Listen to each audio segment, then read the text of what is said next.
Railway को लेकर एकमात्र हमारे पास भरोसा था रेलवे का, वो पिछले कोरोना काल से ही लेकिन पिछले 3 सालों से पैसेंजर यात्री ट्रेनों का बड़ी बदतर स्थिति है। कई बार हमने बात किया तमाम जितने भी जिम्मेदार हैं, लेकिन वो सच्चाई को एक्सेप्ट करने के अलावा वो एक तरह के रटे रटाए रेलवे की तरफ से बयान आता है। अब रेलवे मंत्री आ जाए और उसके बाद यदि व्यवस्था में कोई सुधार ही नहीं हो तो फिर बड़े हुए तो क्या हुआ, जैसे पेड़ दावा कर रहे हैं भाई हम यूरोपीय देश से भी ज्यादा मतलब टाइम पर चल रहे हैं 95%। मैं तो वही कहता हूँ कि वो एक कहावत है ना कि बड़ा हुआ तो क्या हुआ, जैसे पेड़ खजूर और पंक्ति को छाया नहीं फल ला गया थी दूर।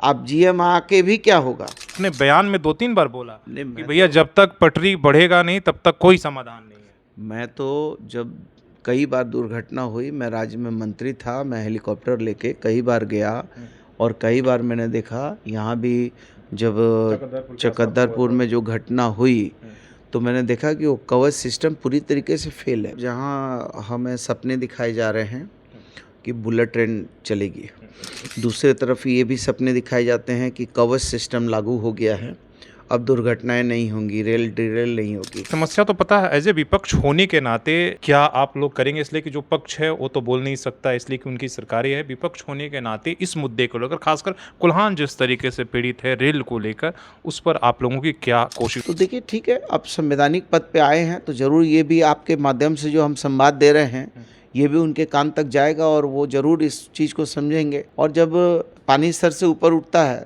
तो या तो बात सदन में होती है, सड़क पे होती है। सबसे बड़ा दर्द है जैसे यातायात को लेकर, रेलवे को लेकर एकमात्र हमारे पास भरोसा था रेलवे का, वो पिछले कोरोना काल से ही लेकिन पिछले 3 सालों से पैसेंजर यात्री ट्रेनों का बड़ी बदतर स्थिति है। इसको लेकर कई बार हमने बात किया तमाम जितने भी जिम्मेदार हैं, लेकिन वो सच्चाई को एक्सेप्ट करने के अलावा वो एक तरह के रटे रटाए रेलवे की तरफ से बयान आता है। और लेकिन आम आदमी परेशान है। 1 घंटे के चकदरपुर की दूरी जमशेदपुर के बीच में वो 4 घंटे में तय हो रही है। चांडिल से लोग 3-3 घंटे में तय कर रहे हैं।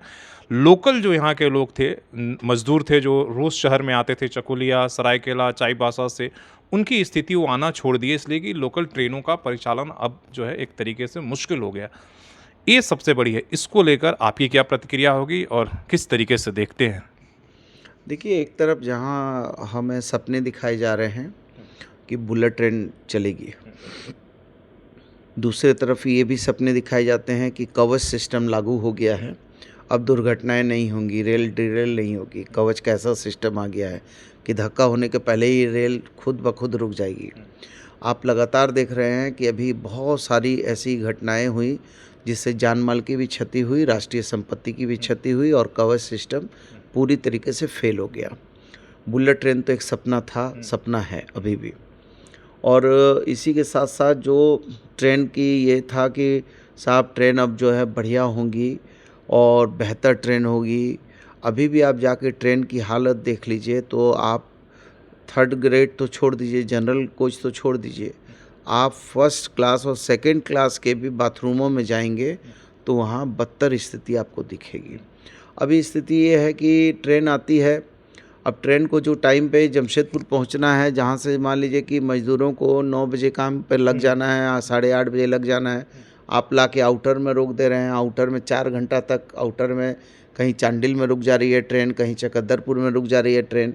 जो मज़दूर आ रहे हैं घाटशिला से, चकुलिया से या अन्य अन्य जगहों से जो गरीब मज़दूर आते हैं और वो मज़दूरी करके अपने घर का भी भरण पोषण करते हैं और समाज की उन्नति और समृद्धि के लिए एक सार्थक उनका काम के ही माध्यम से उन्नति समृद्धि होती है, तो कहीं ना कहीं उनका तो समय बर्बाद हो जा रहा है।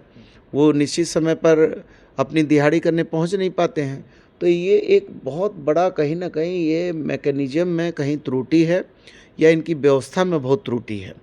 जो आप आउटर में लाकर, आप ही सोचिए कि हम लोग भी यदि जा रहे हैं यहाँ से दिल्ली के लिए ट्रेन में बैठे हैं और दिल्ली पहुँचने से पहले ही हमको जो है 100 किलोमीटर पहले जो है हमको आउटर में रोक दिया जाए और हम जो है यदि हम राजधानी से जा रहे हैं और हमको वहाँ 10:30 बजे उतरना है, उतर के 12-1 बजे कोई काम करना है और आउटर में 4 घंटा रोक दिया जाएगा, तो निश्चित तौर पर मन में बहुत जो है उसको लेके आदमी के मन में बहुत जो है दुख होता है कि इस समय में नहीं। तो वैसे मैं समझता हूँ कि इस तरह से आउटर में चांडिल में रोक देना चकुलिया में रोक देना, कभी यहाँ चकद्दरपुर में रोक देना। कभी कभी तो होता है कि ट्रेन आ गई है और 2 किलोमीटर इधर जैसे ही जुगसलाई तक नहीं पहुंची है उसके पहले रोक दिया, आदित्यपुर में गमरिया में रोक दिया। अब आदमी धर्म संकट में है कि वहाँ से हम कहाँ से न गाड़ी पकड़ पा रहे हैं।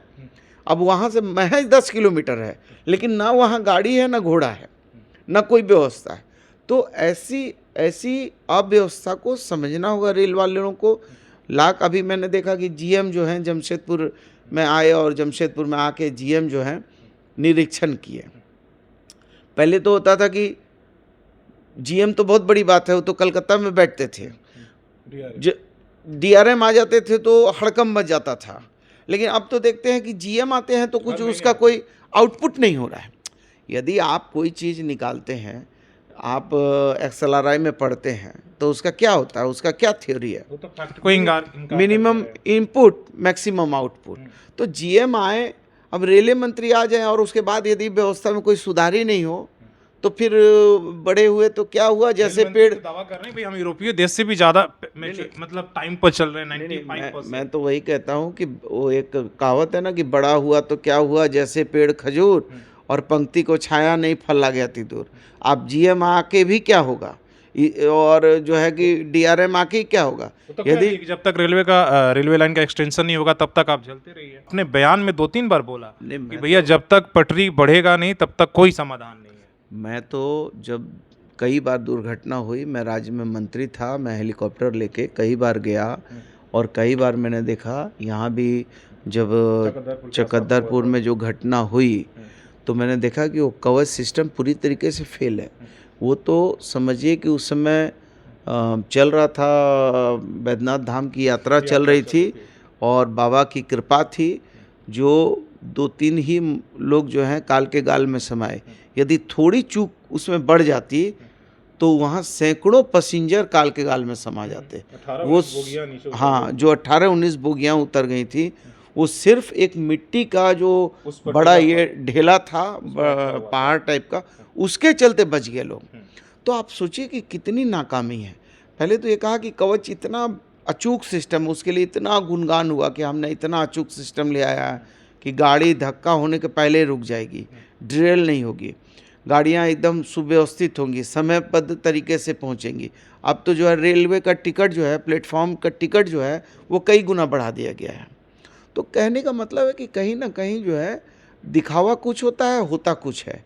इसलिए कथनी करने में बहुत अंतर है। मैं तो रेल के बड़े अधिकारियों से निवेदन करूंगा कि ये अव्यवस्था को जल्दी दूर करें और जो उनका जो सामग्री वगैरह जो ट्रेन में आती है, मैंने तो अभी मैं राजधानी में भी गया था, मैंने देखा कि जो पहले जो वहाँ पर भोजन वगैरह दिया जाता था उसकी गुणवत्ता में भी बहुत बेतहाशा जो है गिरावट आई है, साफ सफाई में गिरावट आई है। तो सवाल सर यही है ना कि समस्या तो पता है, एज ए विपक्ष होने के नाते क्या आप लोग करेंगे, इसलिए कि जो पक्ष है वो तो बोल नहीं सकता इसलिए कि उनकी सरकारें है। विपक्ष होने के नाते इस मुद्दे को लेकर, खासकर कुल्हान जिस तरीके से पीड़ित है रेल को लेकर, उस पर आप लोगों की क्या कोशिश होगी? देखिए, मैं तो आंदोलन की उपज हूँ और आंदोलन करके बहुत बार आपने देखा होगा कि हम रेल जाम भी करते थे, लड़ाई लड़ते थे, पिटाते थे, जेल जाते थे। तो देखिए ठीक है, अब संवैधानिक पद पे आए हैं तो ज़रूर ये भी आपके माध्यम से जो हम संवाद दे रहे हैं ये भी उनके कान तक जाएगा और वो ज़रूर इस चीज़ को समझेंगे। और जब पानी सर से ऊपर उठता है तो या तो बात सदन में होती है, सड़क पे होती है। तो सदन में बात होगी या सड़क पे होगी, तो ये फिर आगे चल के ये एक जन आंदोलन का रूप भी लेगा।